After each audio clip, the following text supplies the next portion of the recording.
Welcome to part 4 of Let's Play Legend of Zagor by Ian Livingstone. At the end of the last part I was on paragraph 218 and I was about to decide which way to go next. We are going to go to the western end of the main east-west passage and thus turn to 357. Here we go.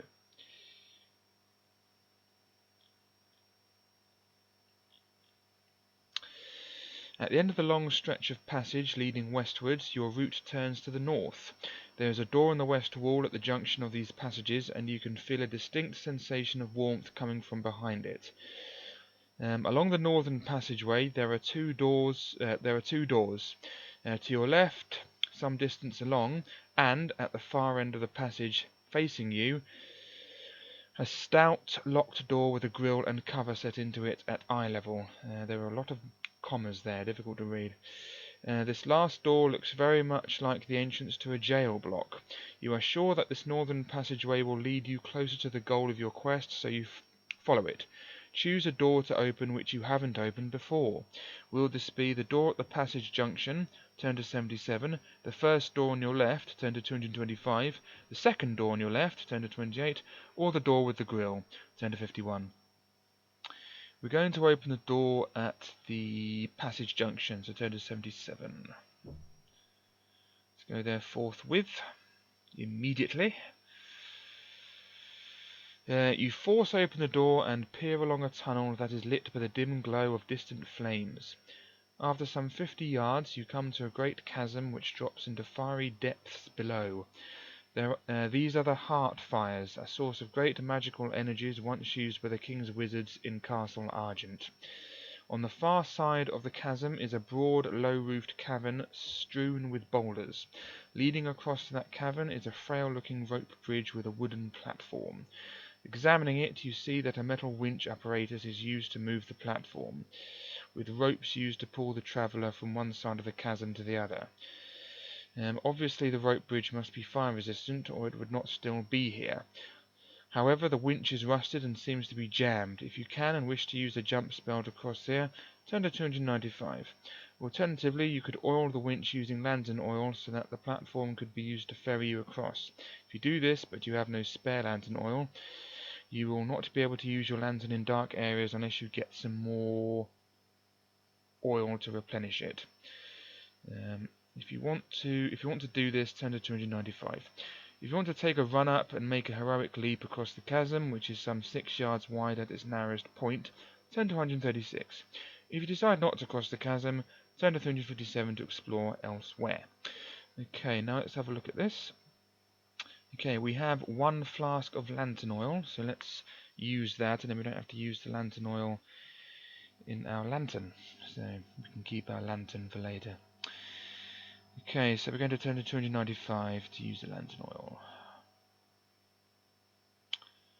There we go. Lovely.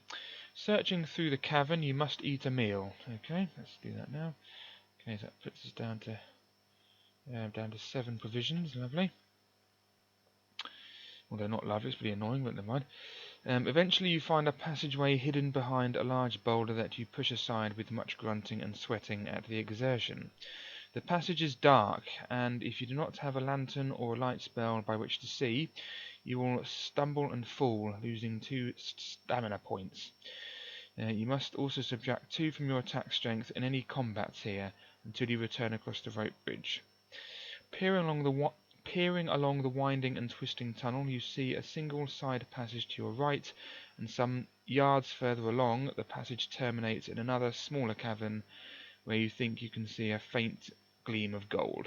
If you want to take the side passage, turn to 208. If you want to make for the cavern ahead, turn to 10. Okay, we're going to make for the cavern ahead and turn to 10. Yep, there we go, good. A tranquil, shallow pool of slightly milky water gleams never mind. A few yards in front of you as you enter this dark cavern and look around at the smooth, ages-old stalagmites and stalactites within it. You think you can now dimly remember the legend of Castle Argent's pool of gold. It was created by a long-dead alchemist who brought this precious metal to Amarillia, which originally had none of its own. Eager for treasure, you step forward to collect some of the precious gold. When you wade into the shallow water, however, what you took for a large boulder stirs and rises up on a pair of knobbly, cylindrical legs and moves to repel you. In order to get your gold, you must fight this strange enemy. If you prefer to run or flee from combat at any time, the strange stone creature will pursue you to the main cavern but will not enter it. 10 to 186. Stone Guardian, skill 8, stamina 14. If you win, roll one die and add 2 to the number rolled. This is the number of gold. I'll do that afterwards. Okay, so what was the? Let's go back to 295 and see what the rule was about fighting again. If you don't have a lantern or light spell, you stumble and fall into 2 stamina points. You must also subtract 2 from your stats against any combat here unless you return across the rope bridge. So does that mean if I don't have a lantern, or just in general? There is a semicolon. Is that a semicolon or a normal colon? It's a normal colon. You must also subtract 2 from your attack strength in any combats here. So does that mean if I have the light spell or what? I don't understand. Yeah, it isn't clear. It isn't clear enough. If you do not have a lantern or a light spell by which to see, you will stumble and fall into stamina points. You must also. I'm going to assume that it's just if I don't have a lantern. So it should have been. If it's wrong, it should have been more clear.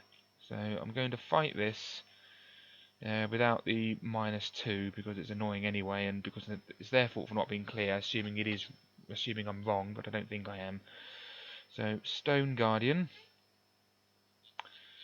Let's deal with Mr. Stone Guardian. Alright, Stone Guardian.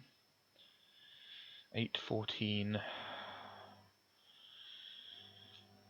There we go. Okay, so what's my skill again? I forget. 10. Okay. And how many cheap shots is he going to get on me this time? Oh, need to put a D6. There we go. Good old dice program. Need to. Okay, so we're rolling for him first. Actually, wait a minute. Is there some sort of other rule that I'm forgetting about here? Testing spot skill, magic rings, blah blah blah, gold. Oh yeah, the hired thief. Yeah, I still have the hired thief. Good, I'm glad I checked. Okay, so we have +2 attack strength. No dragons thrown in or wooden stairway. And we can use them 3 times, and 316 after we use them 3 times. Okay. Or whenever else he leaves. Okay, so we can add 2 to our attack strength. That's quite good, because we have the hired thief, but then we only have 2 left afterwards. Okay, so does it say magical creatures or something we can't use? No, just says no dragons. Okay. Okay, so let's use that now and just put it down to. Let's just say used 2. There we go. No, I mean used 1. There we go. Let's do the Stone Guardian now. So we can add 2 to our attack strength. That's quite helpful, isn't it? Okay, so he gets an 11. That's 8. Added to 8 is 19. I get a 6. Add 2 to the 10 is 8. That's 18. Brilliant. So he wins the first one. Lovely. I knew he'd get a cheap shot in on me. 19 and 18. That means he wins, just despite the fact that the little thief Git managed to get a shot in. Okay. Never mind. Right. Okay. Next one. He gets a 9. That's 17. I get a 3, that's 5 to 15. Unbelievable. 17 to 15, he wins again. Oh, damn this annoying combat system. Right, okay. Next one, he wins again. He gets a 6, that's 14. I get a 10, that's 12 plus 10 is 22. So 14 to 22, so I win the next one. Okay, good. He goes down to 12. A lot of stamina he has, isn't he? Okay, he gets a 6, that's 14 again. I get 5, that's 15, and then 17 because of the thief. So 14 to 17. So I win again. Good. Right, okay, he gets a 4, that's 12. I get a 6, that's 18 because of the thief. So 12 to 18. I'll just work it out quickly and I'll just put it in the thing without having to talk about it because it's difficult to say it all. He gets a 6, that's 14. I get 24, so 14 to 24. Oh, I didn't put him down any, did I? 14 to 24.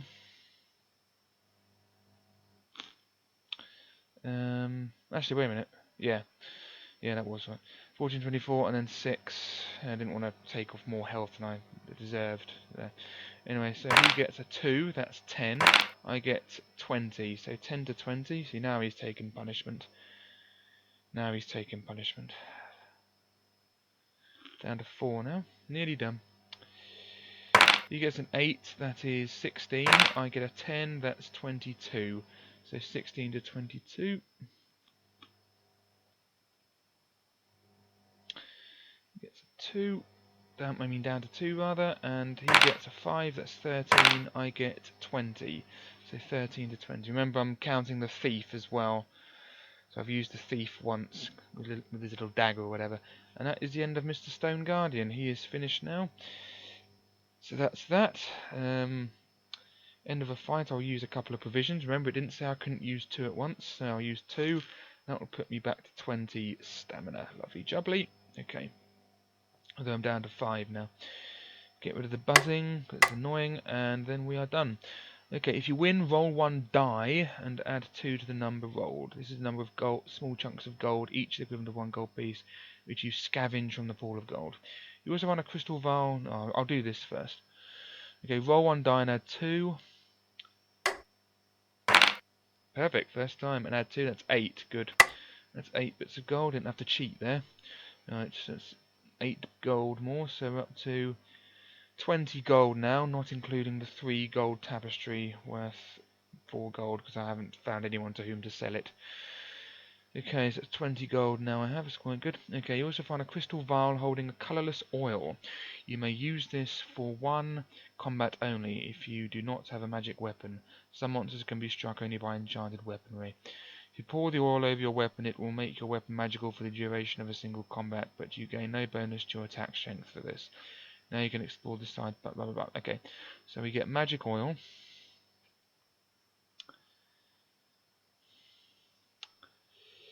Magic oil.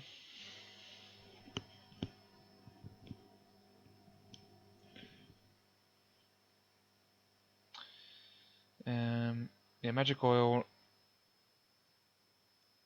turns. Whoops, turns. No, enchants weapons. Yeah. No, makes. Yeah, it just enchants weapons. Weapons for 1 use. For 1, yeah, use. Okay, brilliant. Okay, where are we going now?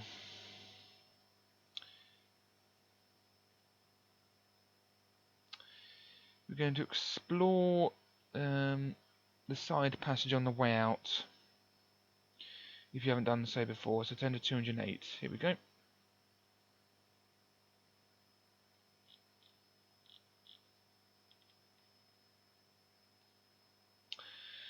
Okay, here we go. The side passage leads into a cavern which has a very faint glow coming from its crystalline walls and ceiling.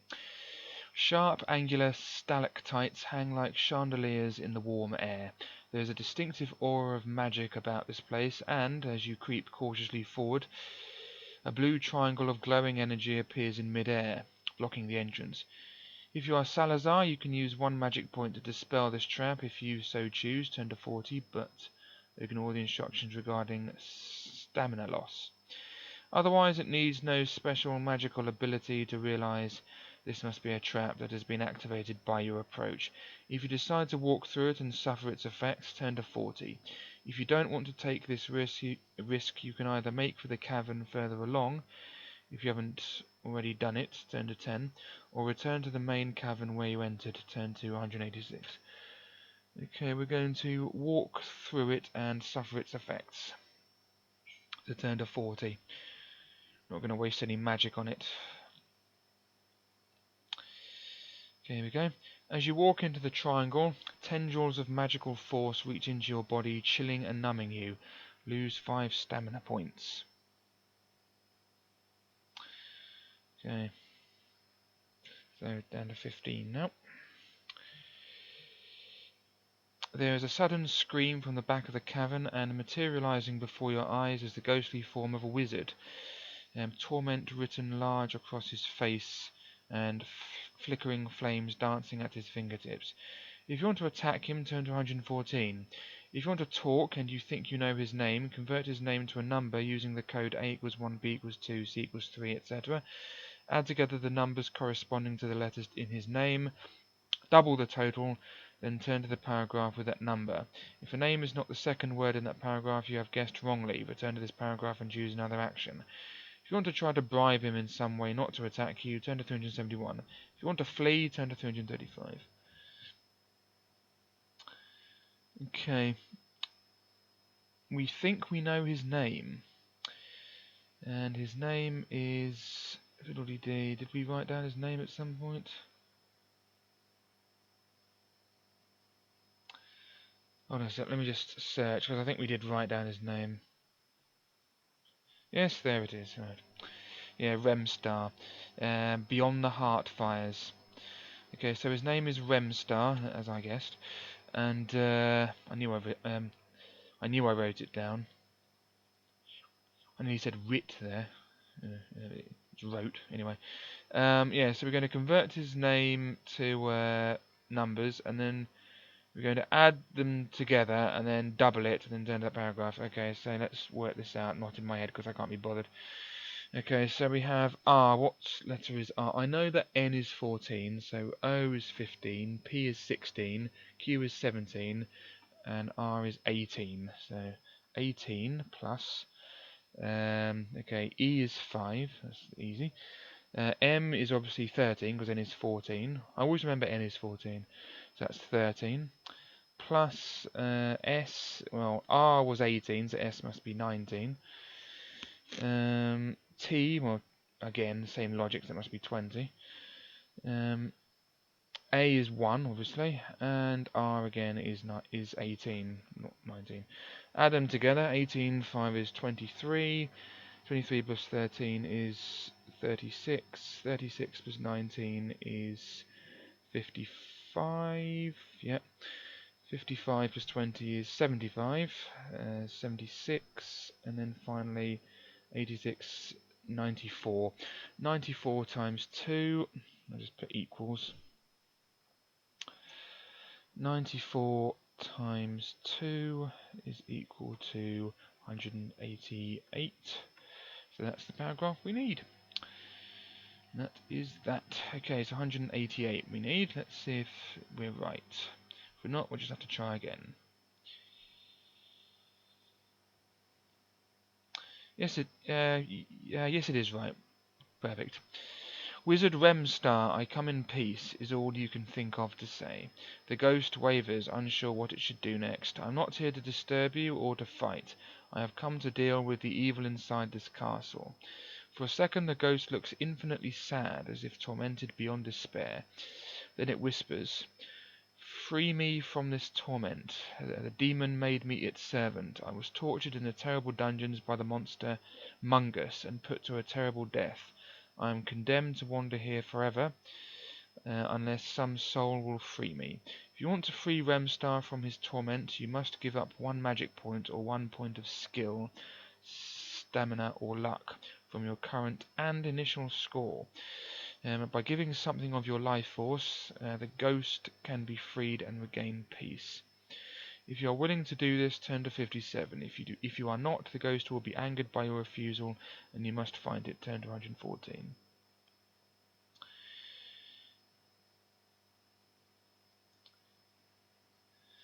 Okay.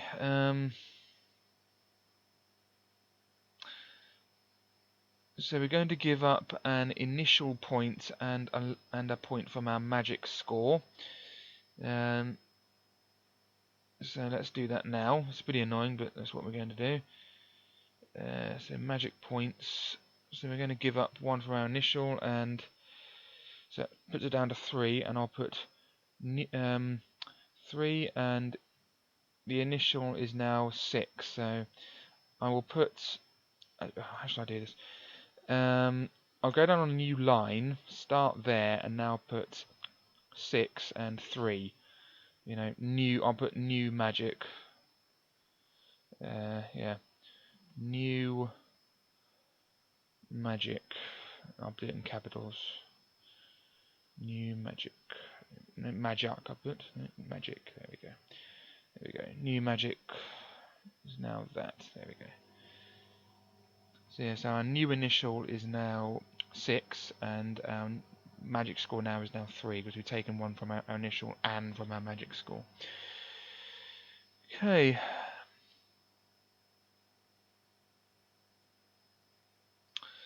Yeah, so we've agreed to do this, and now we're going to turn to 57.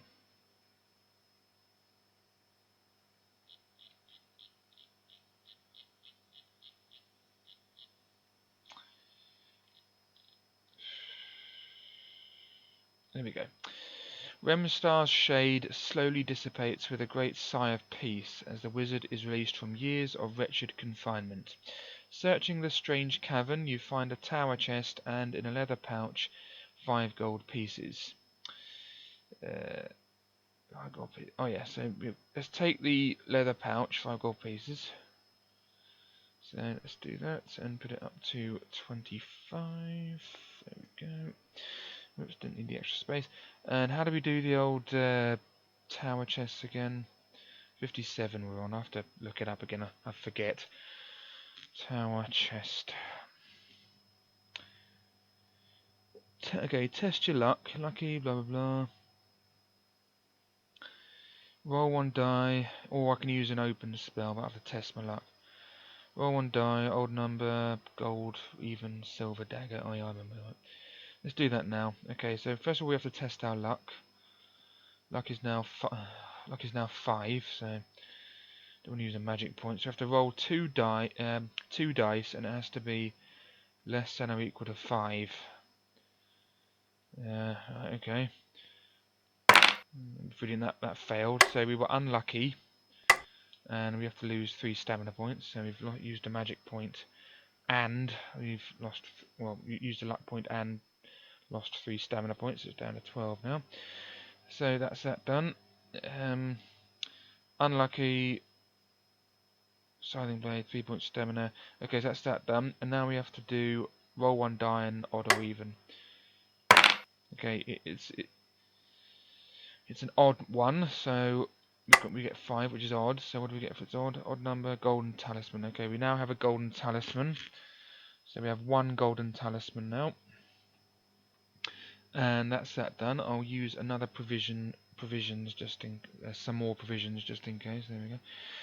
Puts it up to 16. No, it's 16, not 15. Lovely. That's full stop. Don't like them. On the comma. There we go. Or a period, as the Americans say bizarrely. Right. We're going back to 57. Okay. Yeah. So 5 gold pieces and 2 ornate and very unusual playing cards. The backs are uppermost, and they bear a strange elliptical design, a snake swallowing its own tail. That's called Ouroboros. Got that from Silent Hill. In red on a black background. If you want to turn over the first of these cards, turn to 175. If you want to turn over the second of these cards, turn to 245. If you would rather not turn over either of them, you can explore the cavern at the end of the passage beyond. If you have not already done so, turn to 10, or return to the main cavern you entered, by which you entered, turn to 186. Okay, so we're going to turn over the first card, so turn to 175.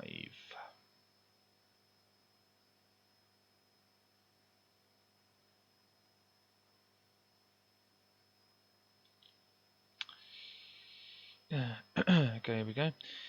This is a card from Zagor's own magical pack. Oh yeah, I got a comment from someone saying that he said it's pronounced Zagor. I responded and said, how do you know? And as far as I know, I have received no response. So if you know how it's pronounced, Zagor or Zagor, please tell me how you know. Like you've heard Ian Livingstone or Steve Jackson or anyone or another fighting fantasy authority i.e. one of the authors or publishers or whatever, you've heard them pronounce this name, then I will know definitely the pronunciation of the name. If it's just your opinion that you think it should be pronounced Zagor or Zagor, then there's no point in telling me, because there's no way that you know that's how it's pronounced. So if you do have any evidence that it's definitely pronounced a certain way, then let me know, and I will certainly either change the way I pronounce it, or I will be happy that I've been pronouncing it the right way. So yeah, if you have any evidence that it is pronounced Zagor, then by all means I will happily change my pronunciation to Zagor and apologise for mispronouncing it before. So yeah, the bottom line is, if you're going to say how it's pronounced, please provide some evidence, otherwise I will carry on saying Zagor. Anyway, so that's enough of that. Anyway, this is a card from Zagor's own magical pack, lost to him when he was transported here. Turning it over, you see the image of a silver dagger etched on its face. This counts as a silver dagger, which you can use to weaken the monster when you encounter him. Okay, so we picked up another silver dagger, so that puts it up to 3. And did it give us some luck or something? Whoops, wrong one. That's the one. Which you can use to weaken the monster when you encounter him. Gain 1 luck point for this find. Oh good, we've got a luck point back as well. But it's up to 5 again. Good. Where are we? Holding the second card, however, you feel a sudden intuition that this card may be dangerously unpredictable in its effects on you. If you decide to turn it over anyway, turn to 245. If you prefer not to examine it, you can leave and explore the cavern at the end of the passage beyond. If you have not already done so, turn to 10, or head back to the main cavern by which you entered, turn to 186. Okay, we're going to make our way back to the main cavern, so turn to 186, which isn't far away. Good. Okay, making your way back to the main cavern, you find that by tinkering with the winch on the side, you can get the wooden platform to move freely, so you're able to cross safely and return to the main part of the castle. Turn to 357 to explore elsewhere. 357. 357 Magnum. I have a 99p Magnum ice cream. Are you feeling licky, punk? Make my dairy. That's a Dennis Pennis joke, if you've heard of him. Anyway, one of the best spoof interviewers who ever existed. Much better than Ali G. Anyway, where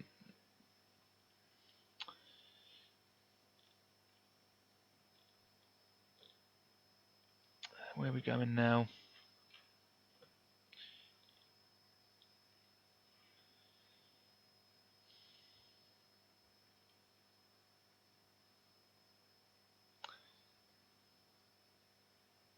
Okay, so we've made our way back to the main bit.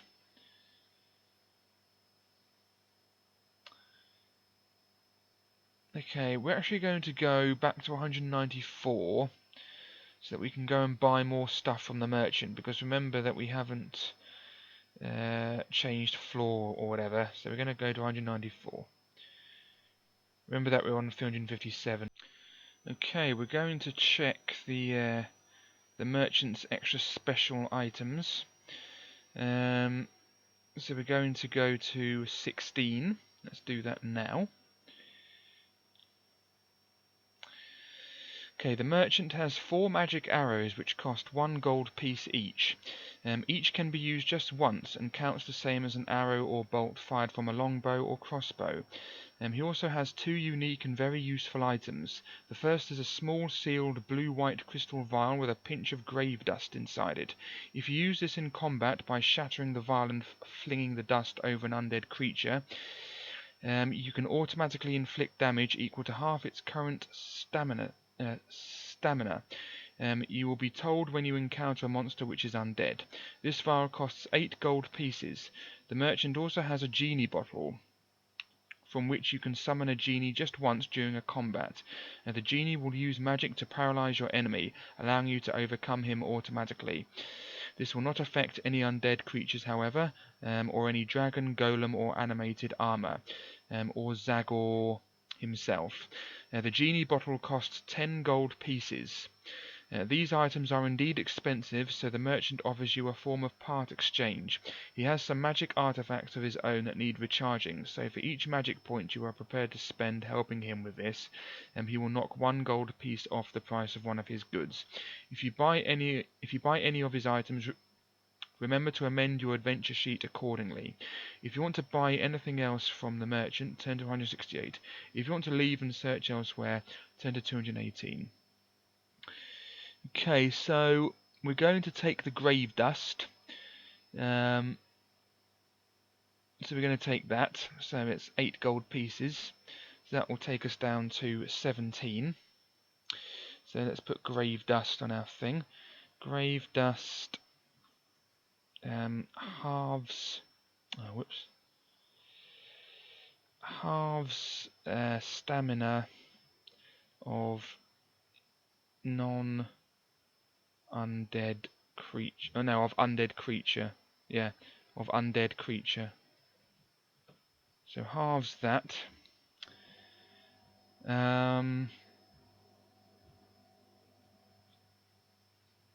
And then we're going to it's 8 gold pieces, and then we're going to take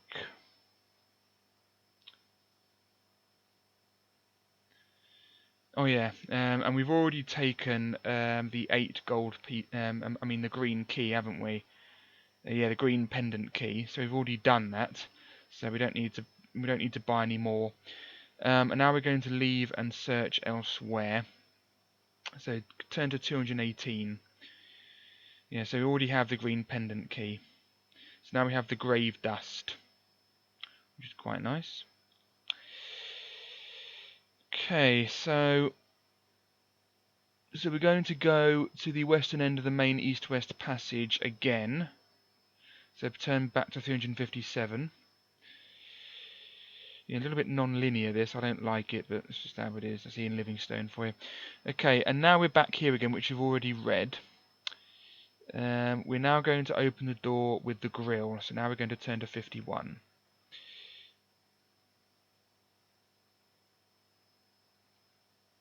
Here we are. Stairs descend into the dank, unlit depths of the fetid dungeons that comprise the castle's jail. This area is unlit, so if you do not have a lantern or use a light spell in the jail, you must subtract 2 from your attack strength in any combats while in the jails. Oh, that confirms what was on the winch thing, where I thought of a... Yeah, that's only if I didn't have the lantern does the attack strength get lowered. Anyway, you must subtract 2 from your attack strength in any combats while in the jails, and you may fall foul of traps you cannot see. If you don't wish to hazard an entry here, or if you have finished your search here, head back south to the end of the passageway to search elsewhere. Turn to 357. Otherwise, descending the stairs, you can see 3 doors to the right and 2 more to the left, spaced along a seemingly endless passage that stretches ahead of you. Explore an area you haven't entered before. Will you open the first door on your right, turn to 158, the second door on your right, turn to 184, the third door on your right, turn to 281, either of the left-hand doors, turn to 118. Okay, we're going to open the third door on our right, so turn to 281. There we go. Okay, the room beyond the door here is a cross between a torture chamber and a mad wizard's laboratory. It is strewn with bones and huge jars filled with the limbs and organs of various creatures, and you hastily avert your eyes from the gruesome scene. If you decide to search this foul place thoroughly, turn to 303. Otherwise, turn to 51 to search elsewhere. Okay, we're going to search this place, obviously, otherwise there's no point in making that choice, so turn to 303. Here we go. You find 2 vials containing powerful lime green corrosive acid among the equipment in this laboratory. You can use the vials in combat by flinging them at an enemy instead of using a weapon if you have the if you have the higher attack strength. The acid hits and causes 4 points of damage. It may also be useful in other ways too. Turn to 51 to search elsewhere. Okay, so we have 2 vials. I'll put 2 with a number, with a cipher 2. 2 vials of acid can use instead of normal attack, but does 4 damage. Does 4 damage. Yeah. Brilliant. Okay, so that's that done. Turn to 51 to search elsewhere. Okay, we're going back to 51 now. There we go. Okay, now we're going to open the second door on our right. Turn to 184.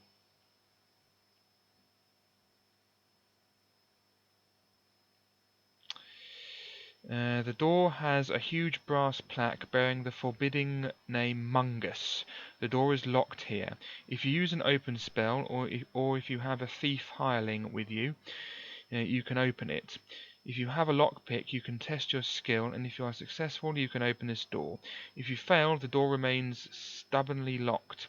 If you open the door by one of these means, turn to 83. If you can't open the door, you will either have to batter it down, turn to 263, or leave and search elsewhere in the jail complex, turn to 51. Okay, we have the hireling with us, so we're going to turn to 83 because he can open it for us. So turn to 83, that's quite nice of him, and it doesn't use up a thing because it only uses him up if we use him in combat. Oh yes, I remember Mungus. I remember when I first had a go at this book years and years ago when I got it from the library. I ordered it from the library. In those days, if you were under 16, I think ordering books from the library, it didn't cost anything. But if you're over 16, I think it cost 50p or something.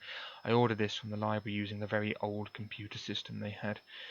And I remember looking through the pictures just to have a quick look when I first got it. And I remember seeing this. Character and being quite intimidated by him. Okay, let's read this this page, and I'll do the fight in the next video. Mungus the jailer was condemned to be fed to the war dragons years ago for incompetence. What was left of him afterwards was stitched together by some demented wizard using body parts from equally powerful and evil creatures. Mungus is the size of a half ogre, more or less. Well over 6'7". Yeah, that's 2 meters. Yeah, well over 6.5 feet tall, and nearly as broad. Livid purple bruising runs along the stitching lines of his forearms and round his neck, and the undead monster hefts a huge maul in his shovel-sized hands. Mungus may be slow and lacking in combat skill, but he is very powerful and strong. If he hits you, you must deduct 3 points from your stamina rather than usual 2, and very hard to destroy. Okay, now because it said he's undead, we can use the grave dust. Remember, it did say use the. It did say we can use the grave dust to halve the stamina. So yeah, grave dust halves the stamina of undead creatures. I'll put that. Yeah, so we can use that next time maybe, but I'll have a check of the paragraph that said that on just in case I'm wrong and I got it wrong. So, but yeah, so this is the end of the 4th part. In the next part, at the beginning of the next part, I'm going to fight Mungus, either using the grave dust or not, and then we shall continue the adventure. So I'll just leave you with a lovely picture of Mungus there in all his glory and his huge, probably size 15 feet. And his huge bulging muscles and beer gut. And I'll end the video there. So thanks for watching and goodbye.